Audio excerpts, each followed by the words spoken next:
To politics, and the ruling Jubilee party has today put out a notice that it will be holding a national delegates conference on the 30th of this month to adopt critical party positions ahead of next year's polls.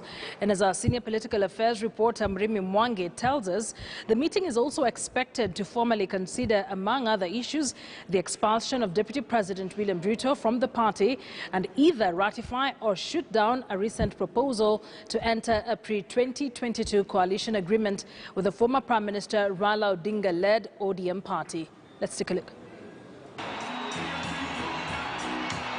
Bathed in this splendor, colored in ambitious political promises ahead of the 2017 polls, Jubilee Party had been touted as a towering political force, dwarfing all its contemporaries. But the 5 years and 2 months of the party's existence have been a mix of glow and gloom. The latter defining the most of the party's recent days, rocked in bitter rivalries between President Uhuru Kenyatta's allies and his deputy William Ruto.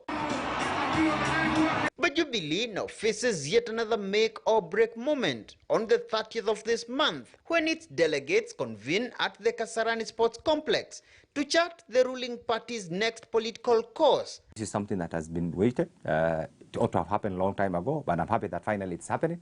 And I hope once that happens, you will see a rebranded, more reloaded, more re-energized, and more coordinated party in line with the expectation of the members. In this signed notice published in the national dailies on Monday, Jubilee Secretary General Raphael Tuju says the delegates will, among other issues, review, formulate and approve all party policies and consider, amend or review the party constitution, as well as relook the rules and regulations of the party to ensure compliance with the Kenyan constitution. The other critical agenda item being consideration of matters referred to the NDC by the National Executive Committee or the National Governing Council. And herein lies what insiders say is the elephant in the room. The puzzle of how to finally crack the whip on the tens of party rebels led by Deputy Party Leader William Ruto,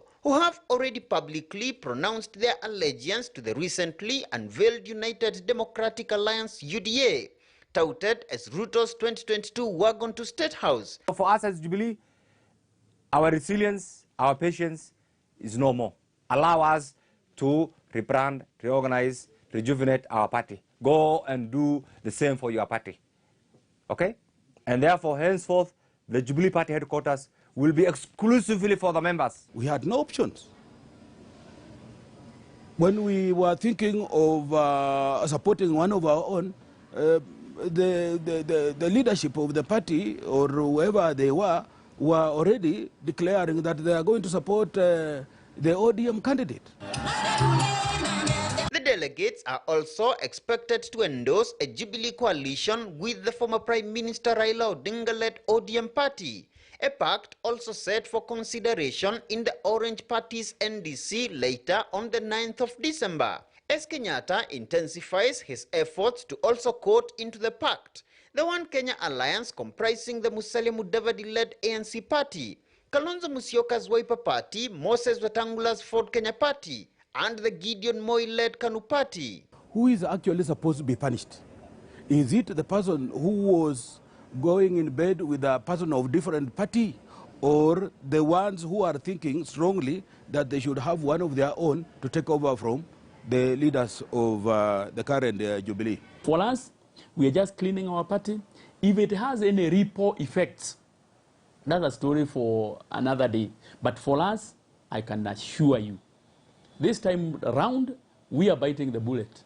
With a resounding resolve to restore order in the ruling party, Kenyatta prepares for the NDC that could seal the fate of not just tens of parliamentary rebels, but also his principal assistant.